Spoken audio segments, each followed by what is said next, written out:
hay varios de ustedes que llegaron desde otro país a estar con nosotros. Tenemos a los cubanos, que hay que estar orando por ellos, están enfermos, hoy me hablaron. Tenemos a Juan, que no sé cómo consiguió mi teléfono, ando buscando quién se lo dio, que viene desde Colombia. Tenemos a Jorge, que viene de Honduras con su familia. Y es maravilloso cuando una persona cambia de ciudad y está buscando una iglesia para congregarse. Imagínate que cambiaste de ciudad y yo soy una especie de asesor inmobiliario de iglesias y te ando ayudando a encontrar una buena iglesia. ¿Okay? Entonces llegas a la ciudad de Corinto y te digo, ok, de iglesia hay dos opciones. Ahí te va la número 1, te la describo más o menos y tú me dices a cuál iglesia quieres ir. La iglesia número 1, la opción A, son buenos predicando, tienen buena teología. En el púlpito no se improvisa, tienen elocuencia brillante, los líderes han ido a seminarios, han estudiado en muchos lados, manejan bien, tienen sana doctrina, tienen todos los dones y ministerios que tú puedas imaginar. Tiene un ministerio de alabanza de primer nivel, tiene una escuela dominical, un ministerio con jóvenes vibrante, un ministerio de niños bien padre. No les falta nada a esa iglesia está perfecta. Tienen todo lo que necesitan. Hablan constantemente de la venida de Cristo, esperan con ansias la venida de Cristo. Y de verdad que esta iglesia tiene todo lo necesario para ser una iglesia de gran influencia. Esa es tu opción número 1. ¿Ok? Y dice, y la segunda opción que tienes es otra iglesia, pero te voy a decir algunos chismes.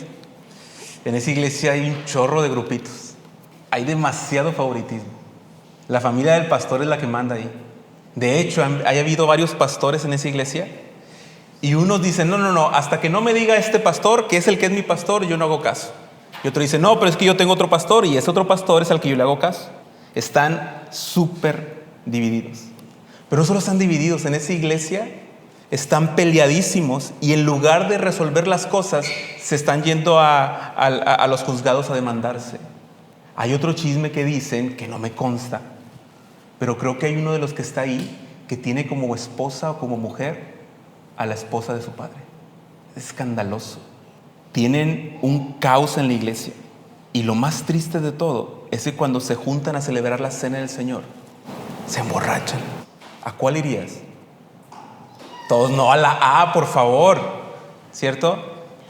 Bueno, déjame decirte algo. La opción A y la opción B son la misma iglesia. Pablo en esta primera sección está describiendo una iglesia maravillosa. Y después vas a terminar de leer toda la carta y de tarea tenemos que leer toda la carta de Corintios de corrido. Vas a leer toda la carta de Corintios y vas a decir, ¿qué pasó con la iglesia del capítulo 1? Si esta iglesia está dividida, tiene un montón de problemas, están haciendo un montón de cosas que no están bien. Hoy en día se habla mucho de buscar una iglesia saludable o una iglesia de sana doctrina. Y con frecuencia pensamos que tener sana doctrina se reduce a contar con una declaración de fe impecable o suscribirse a ciertos colores teológicos específicos o identificarse con una etiqueta doctrinal histórica. Pero seamos honestos, de nada sirve una confesión de fe impecable escrita en un papel o en una pared o en una página web si la fe en el Evangelio de Jesucristo no está produciendo frutos reales de santidad y de vida en los creyentes. Bajo los filtros modernos de lo que hoy en día en nuestro mundo cristiano, Corinto no era una iglesia saludable. Corinto no era una iglesia de sana doctrina. Corinto no era recomendada, no iba a estar en las páginas de redes de iglesias saludables. Si tú llegaste aquí preguntando por una iglesia saludable, te aseguro que nunca te hubieran recomendado la iglesia de Corinto. Pero oh, qué sorpresa. Porque cuando Pablo les escribe a esta iglesia, no la llama fraude, no les dice un caso perdido, no les dice una iglesia tóxica, les llama la iglesia de Dios que está en Corinto.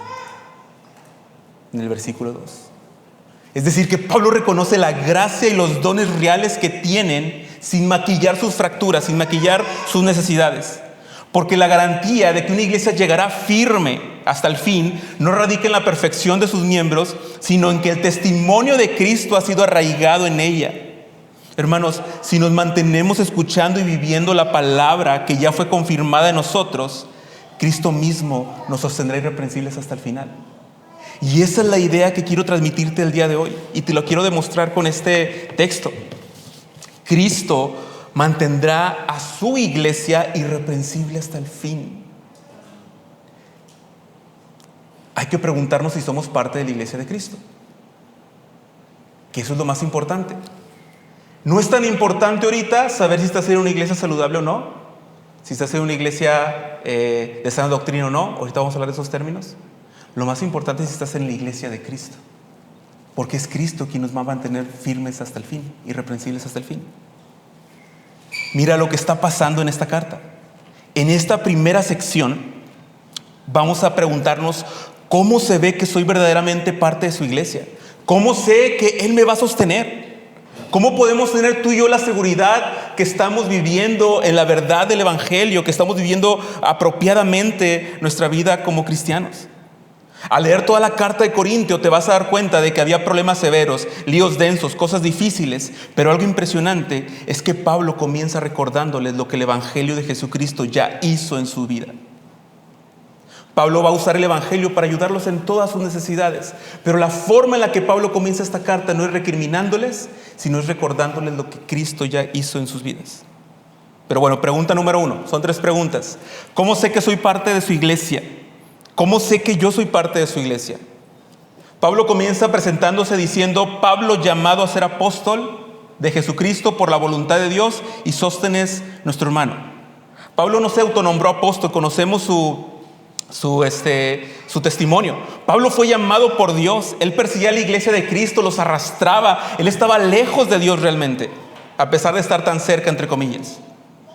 Pero Cristo le salió al encuentro, y Cristo se le aparece también a Ananías y le dice: este va a ser mi instrumento para predicar entre reyes y a todas las naciones.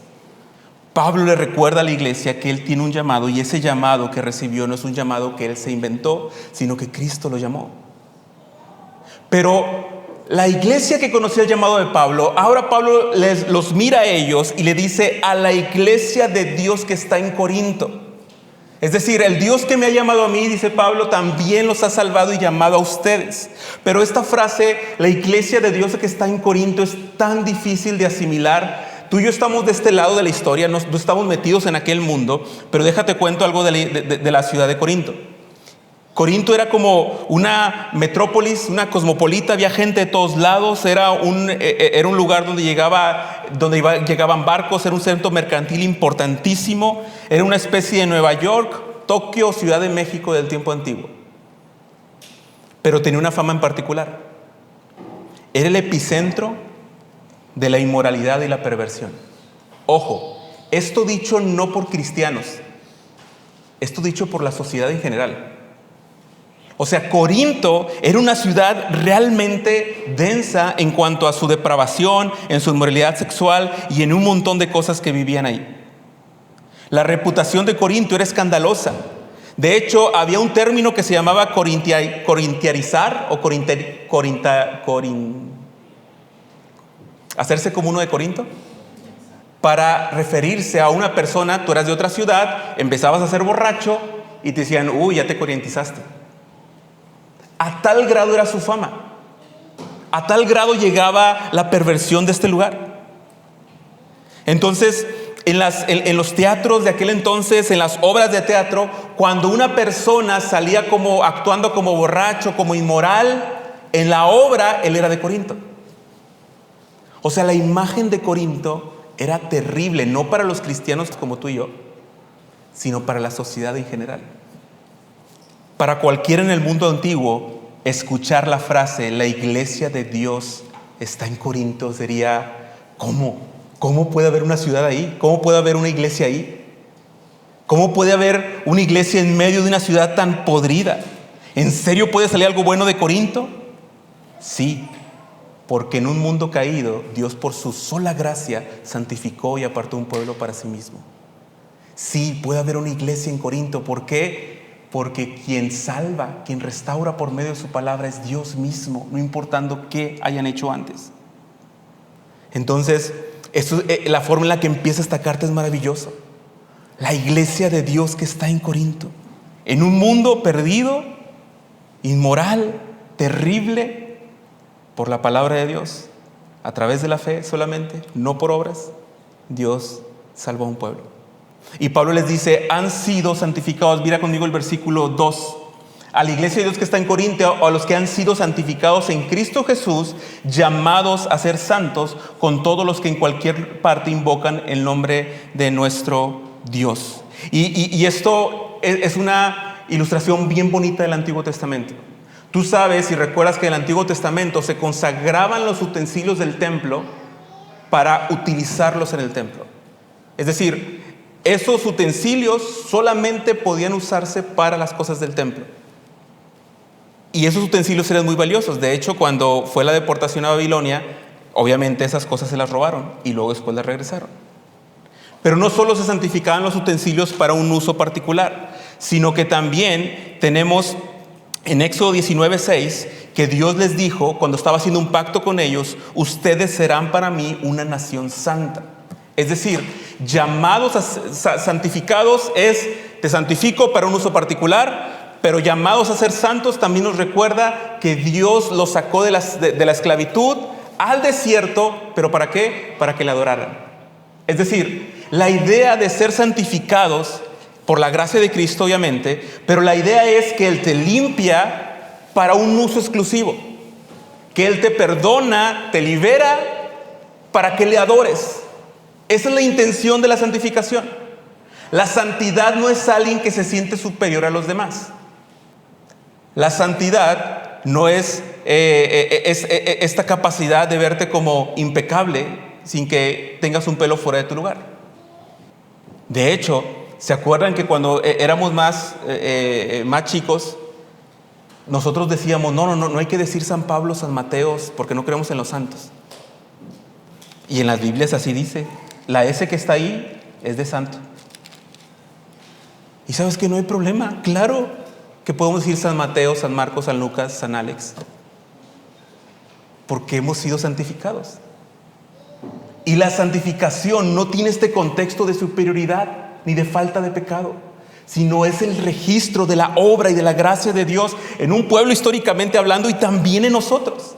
Por eso Pablo les está garantizando, ustedes han sido santificados. Ustedes han sido transformados. De hecho, en 1 Corintios capítulo 6 del 9 al 11, fíjate lo que dice más adelante. ¿O no saben que los injustos no heredarán el reino de Dios?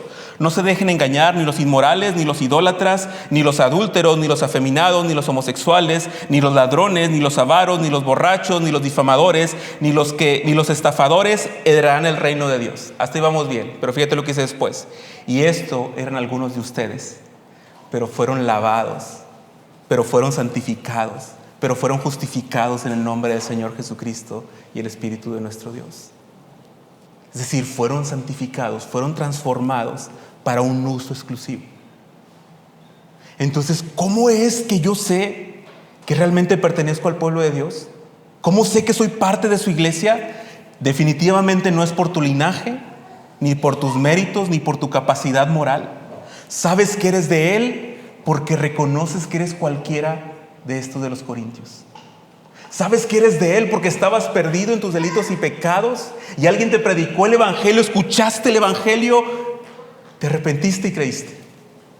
Y Dios te santificó y te apartó para Él. Muchas veces estamos creyendo que somos santificados, que somos parte del pueblo de Dios por la iglesia histórica o dominacional en la que crecí, porque me sé muchas canciones de la iglesia. Pero la obra a la que Pablo está apelando es: yo fui llamado a ser apóstol. Yo estaba perdido, yo estaba persiguiendo la iglesia y por la voluntad de Dios fui llamado a ser apóstol, en su misericordia. De la misma manera ustedes, se les predicó la palabra a los corintios, y los corintios, que eran todo esto que acabo de leer, y eso en algunos de ustedes, pero fueron lavados por la gracia de Cristo. ¿Cómo sé que soy un verdadero cristiano? Porque es evidente que fui lavado. Ojo, no soy perfecto. Me puedo equivocar un montón. Nos podemos seguir equivocando un montón. Ahorita lo vamos a ver. Pero yo estoy convencido de que la obra de Dios en mi vida fue de salvación. Yo estoy convencido de que Él me lavó de mis pecados. Yo puse mi fe en Él, creí en Él, y mi espíritu da testimonio a mi espíritu que soy hijo de Dios. Pero no solo eso, sino que Pablo también dice que son santificados y llamar a ser santos con todos los que en cualquier lugar invocan el nombre de nuestro Señor Jesucristo, Señor de ellos y nuestro. Gracia y paz a ustedes de parte de nuestro Padre y del Señor Jesucristo. Y esto es lo maravilloso, hermanos, que en cualquier parte, cualquier persona que invoca el nombre de nuestro Señor Jesucristo, en cualquier parte, en cualquier situación, en cualquier necesidad, hundido en cualquier pecado, cualquier persona que invoca el nombre de nuestro Señor Jesucristo es salvo. Porque todo el que invocar el nombre del Señor será salvo, dice Joel.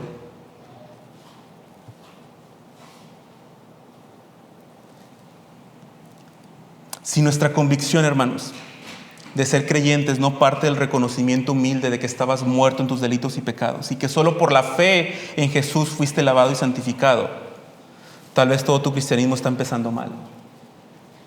Si lo fundamentas en tus obras, en tu capacidad, en tu fuerza, no importa cuánta teología sepas, si en tu arrogancia atribuyes tu propia santidad y miras con desprecio a los demás, estás en un grave peligro. Pablo dice que fuimos llamados junto con todos los que invocan el nombre del Señor. Recuerdo que una vez un amigo que nos ayudaba mucho a temas de audio en eventos cuando se necesitaban, un amigo y yo ya le habíamos compartido el Evangelio. Y en una de esas, como que él se desespera un poco con nosotros y nos dice: es que eso no es para mí. Y yo dije: ¿pero por qué no? O sea, ¿a qué te refieres? Si les voy a decir en lo que estoy metido. Y nos empezó a decir en lo que estaba metido.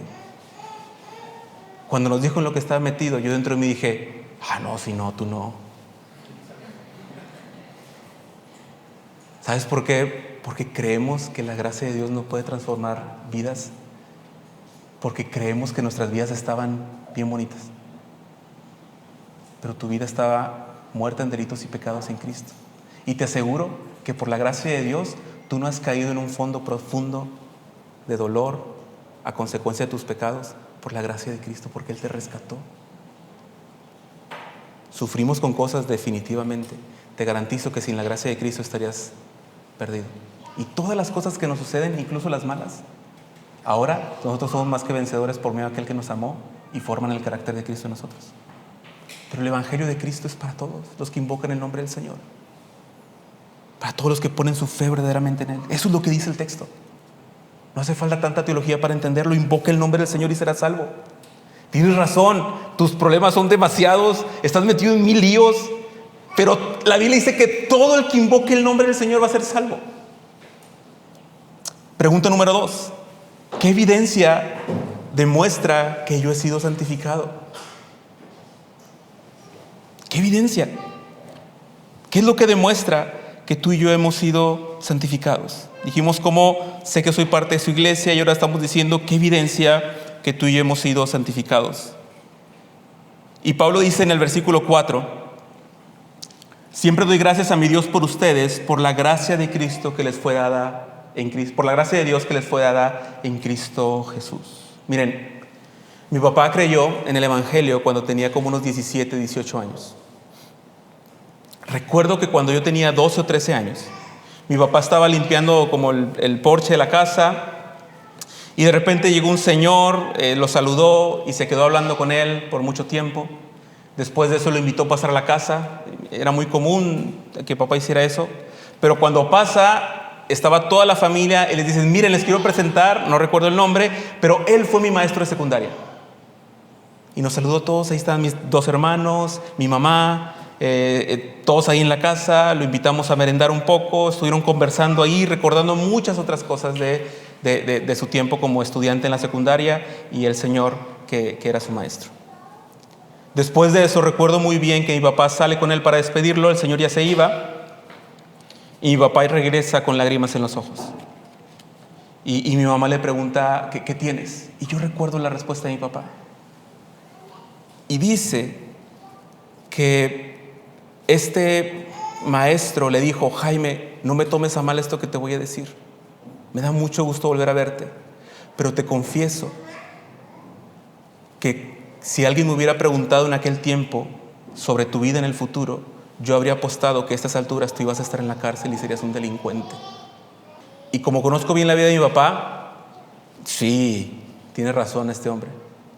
Y papá venía llorando porque venía reconociendo la gracia de Dios en su vida. Venía reconociendo el amor bondadoso de Dios para su vida. Entonces, hay algo con lo que tenemos que lidiar, hermanos. La gracia de Dios no es un mero pensamiento teológico, teórico, sino que la gracia de Dios es una teología aplicada que realmente transforma tu vida, que realmente te guía a ser más semejante a Cristo por la gracia de Él. La pregunta que tienes que hacerte realmente es: ¿cómo estoy respondiendo al Evangelio? ¿Por qué? ¿Por qué papá estaba tan seguro que fue la gracia de Dios? Bueno, porque hubo un parteaguas definitivo en su vida.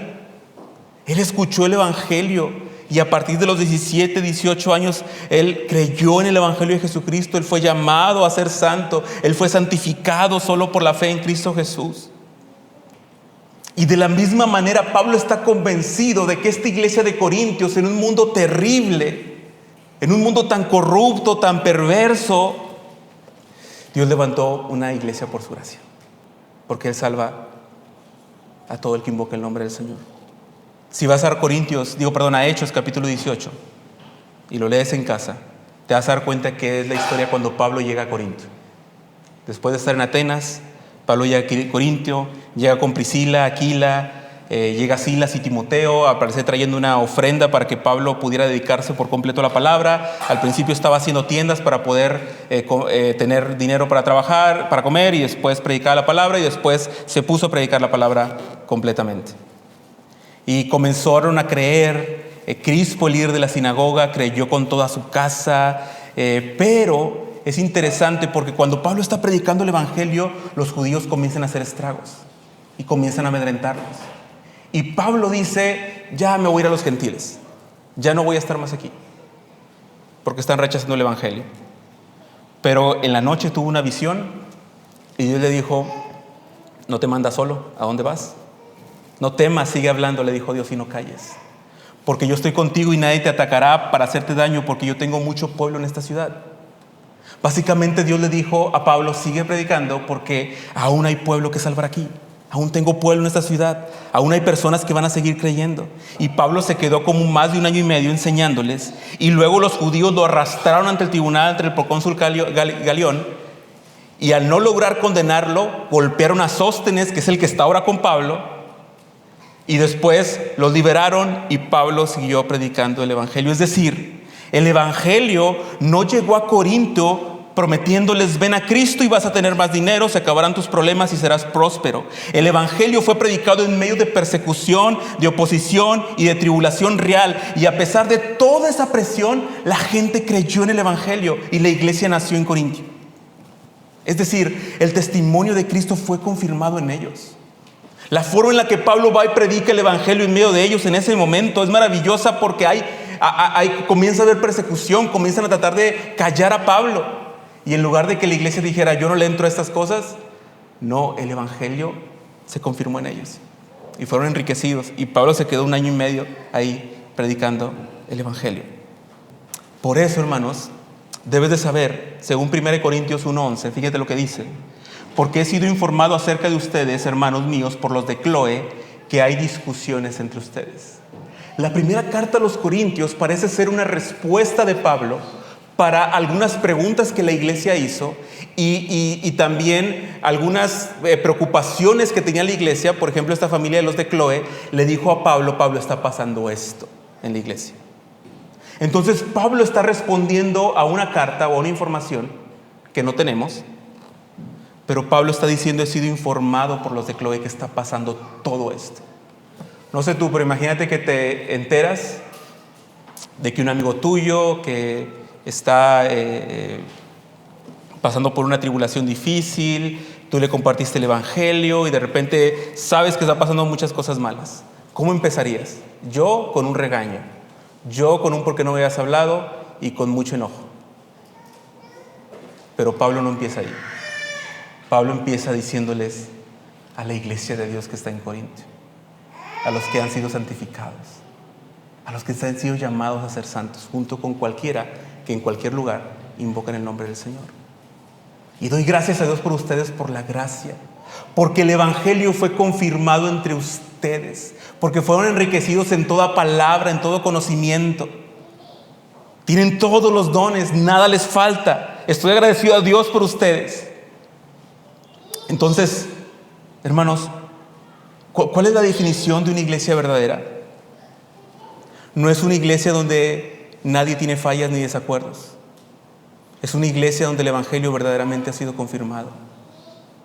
Sabes que cuando hay que dar consejería, cuando hay que preguntar algo, una pregunta que me encanta hacer es: ¿tú has creído en el evangelio de Jesucristo? Sí. ¿Y crees que la palabra de Dios es suficiente para transformar tu alma?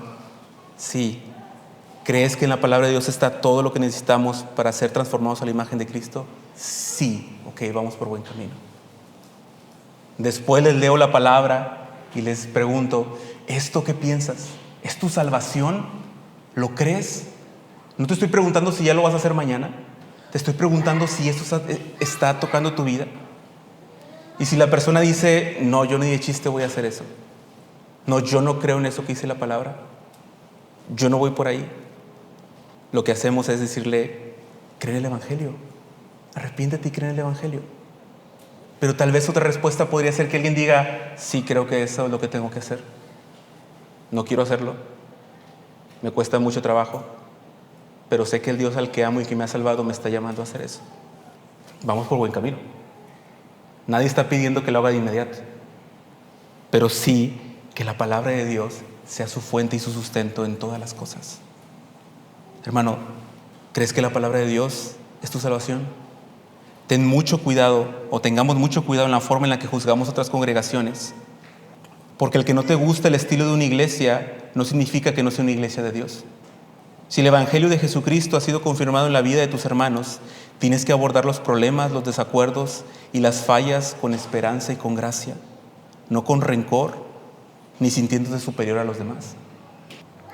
Pablo les recordó: el testimonio de Cristo ha sido confirmado en ustedes y de esta manera nada les falta en ningún don. Y desde esa certeza Pablo comienza a corregirlos con amor.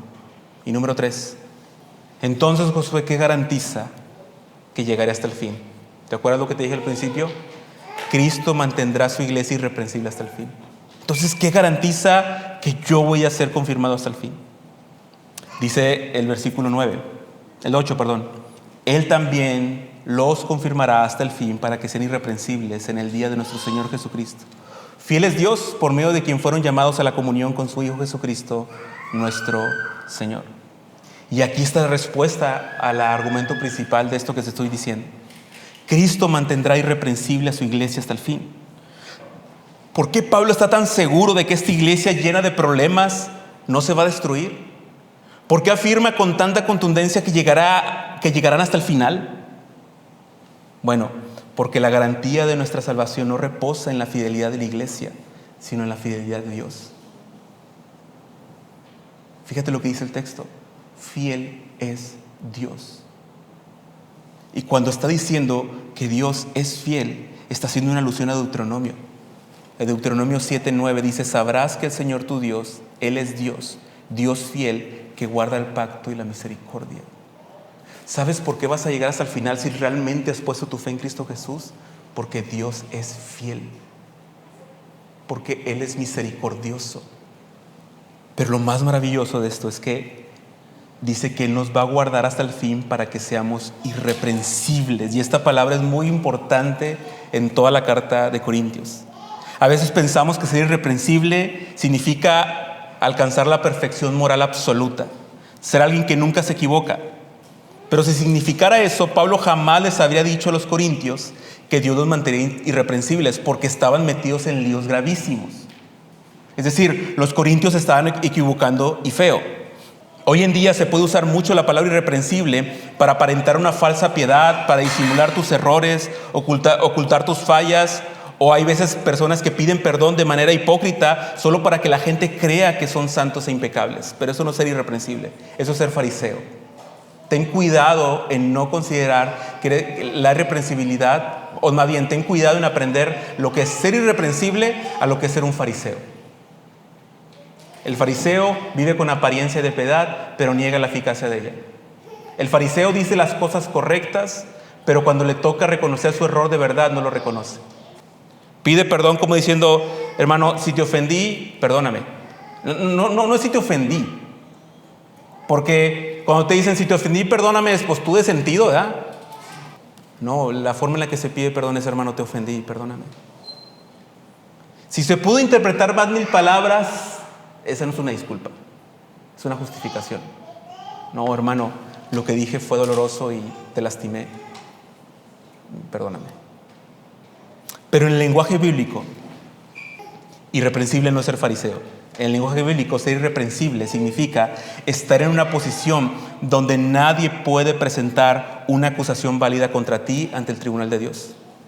Porque tus pecados han sido lavados por la sangre de Cristo y porque vives en una actitud continua de arrepentimiento y confesión. Piensa en esto. Imagínate que yo tengo un problema con un hermano y luego voy con otro hermano que sabe que tengo un problema acá y le digo, hermano, perdona al hermano, ¿por qué te has peleado con él? Ya, perdónalo. ¿Qué me diría este hermano naturalmente? Josué, pues tú ni has perdonado a aquel, te has peleado ahí como 2 años con él y ¿por qué me dice a mí que perdone yo? Saca primero la viga de tu ojo y luego ven a ayudarme a mí con la mía. ¿Yo qué tendría que decir? No, pues sí es cierto, ¿verdad?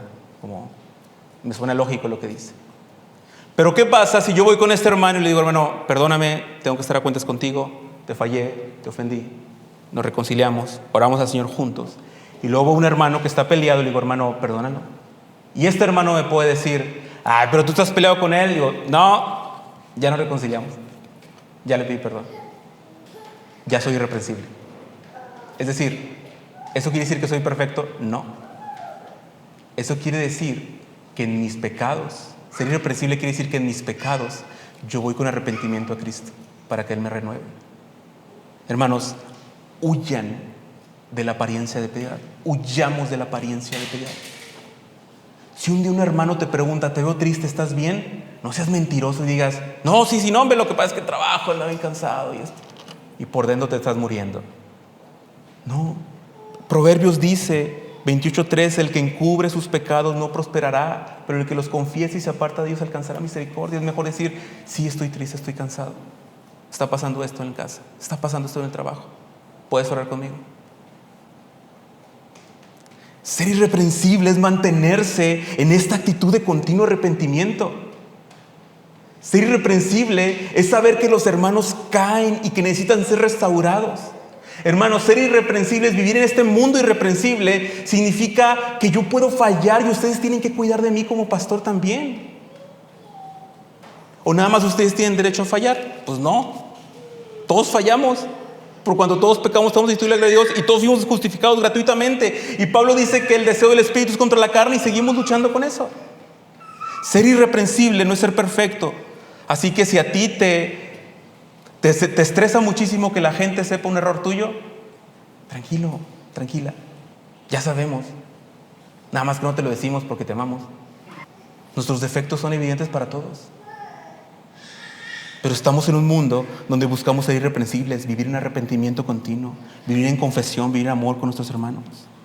A eso es a lo que Pablo está diciendo, que Él nos va a restaurar hasta el fin. Él nos va a mantener irreprensibles hasta el fin en la gracia de Cristo. Y Dios lo prometió en Ezequiel 36, 26 y 27.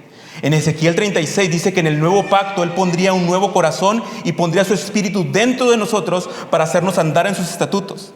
Y eso no significa que a partir del nuevo pacto nos convertimos en robots incapaces de pecar. No, porque seguimos luchando con la carne, ya lo mencioné. La diferencia entre un verdadero creyente y un no creyente no es que el creyente nunca peca, sino que el creyente no puede permanecer sin arrepentirse de su pecado. Y piensa en esto, hermano. Es bien Es bien absurdo esta dinámica que muchas veces tú y yo asumimos. ¿Te acuerdas cuando Cristo te salvó? El Espíritu Santo de Dios, por su palabra, escuchaste la palabra del Señor, te arrepentiste de tu pecado, te diste cuenta que eras pecador y que necesitabas la gracia de Dios, creíste en el Evangelio de la gracia, eras nuevo tal vez en la iglesia, no sabías muchas cosas y no tenías problema con arrepentirte. Si yo me arrepiento de mi pecado, después fuiste creciendo, a lo mejor te dimos mal ejemplo y comenzaste a decir, uy, creo que no debo decir estas cosas, creo que no debo hacer aquello. Y con el tiempo fuiste poniendo una coraza donde el arrepentimiento del principio ya no te acompañó en el camino. Y en el camino te comenzaste a perder ocultando tus propias necesidades. Y yo diría, ¿pero por qué? Si así fue como entraste con arrepentimiento.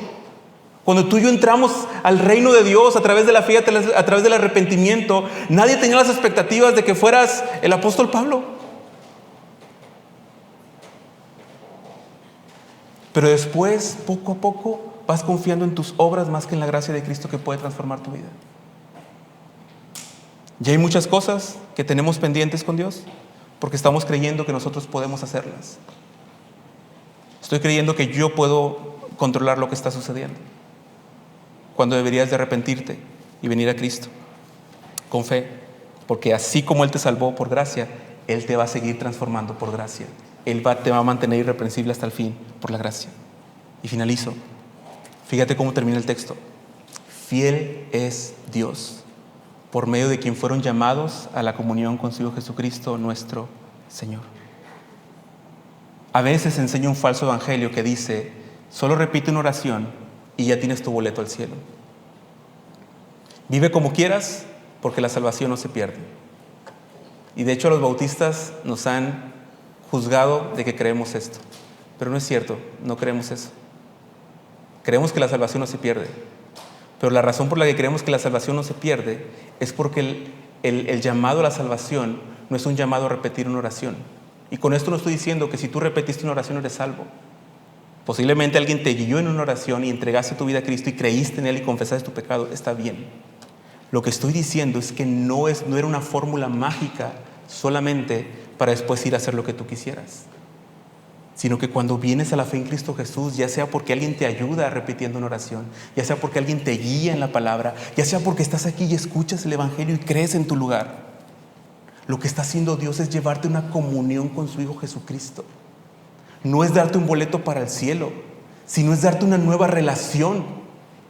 Reconciliados pues por la fe tenemos paz para con Dios. Fuimos justificados gratuitamente por medio de nuestro Señor Jesucristo. Porque siendo enemigos, dice, fuimos reconciliados con Dios por la muerte de su Hijo, mucho más habiendo sido reconciliados seremos salvos por su vida. Es decir, que la fe verdadera, la fe del Hijo de Dios, la fe en el Hijo de Dios, la iglesia que Cristo va a mantener irreprensible hasta el fin, es aquella fe que se puso en su Hijo para tener una comunión con Él por gracia. Y esa es la fe que va a ser perseverada hasta el fin. A eso nos referimos con que no se pierde la salvación. Y aquí lo dice, Él va a confirmar hasta el fin para que seáis irreprensibles, hasta el día de Cristo. Por eso debes entender que tu fe, si la has puesto realmente en Cristo Jesús, no fue una fe de un boleto para el cielo, sino que fue una restauración de la relación con Dios. Y ahora amas a Dios. Y ahora buscas a su palabra. Buscas ser obediente. No eres perfecto, pero Él te va a confirmar y te va a sostener hasta el fin irreprensible. La razón por la que Pablo está seguro de que esta iglesia atribulada llegará firme hasta el fin no es por la fuerza de los corintios, sino porque ha sido llamada a una comunión real con el Hijo de Dios. Y Dios es fiel a su promesa. Por eso cuando invitamos gente a la iglesia, no la estamos invitando a ser parte de un club social de gente perfecta, sino que los estamos invitando a que escuchen la palabra para que a través de la fe tengan comunión con el Hijo de Dios. Y esa comunión es la que nos va a mantener irreprensibles hasta el fin. Entonces lo que tenemos no es una relación. Lo que tenemos no es un boleto para el cielo, sino lo que tenemos es una relación con Jesús, el Hijo de Dios. Y la relación con Jesús, el Hijo de Dios, en los que realmente han creído, por gracia, los va a mantener irreprensibles hasta el fin, te lo garantizo. Si realmente has creído en Jesús, el Hijo de Dios, Él te va a mantener fiel a su palabra, te va a mantener en arrepentimiento a su palabra. Estoy plenamente seguro que el Espíritu de Dios, aquí y ahora, está poniendo cosas en tu corazón y en tu mente de las cuales tienes que arrepentirte. Y sientes escalofrío en el cuerpo. A mí me ha pasado. Lo que tienes que hacer es: Señor, ayúdame a confiar en tu gracia, no en mi capacidad. Y sí, si me tengo que arrepentir de algo, me tengo que arrepentir, y en tu gracia voy a ser transformado, porque tu palabra dice que tú vas a mantener a tu iglesia hasta el fin. Si estás hoy ocultando tu pecado o te sientes abrumado por tu debilidad, no te escondas de Dios. Si encontraste la salvación por gracia, mantente ahí, confiesa tu pecado, pide perdón y experimenta la restauración de Cristo. No mires a tus hermanos con amargura ni superioridad. Dios está transformando a su iglesia y su promesa es firme. Él los va a mantener irreprensibles hasta el fin, hasta el día de su venida. Si tú nunca has puesto tu fe en Cristo Jesús, yo te quiero invitar a que reconozcas a Jesús como el Señor de tu vida. Arrepiente de tu pecado y pon tu fe en Él, porque todos los que invocan el nombre del Señor tienen salvación. Invoca el nombre de Cristo.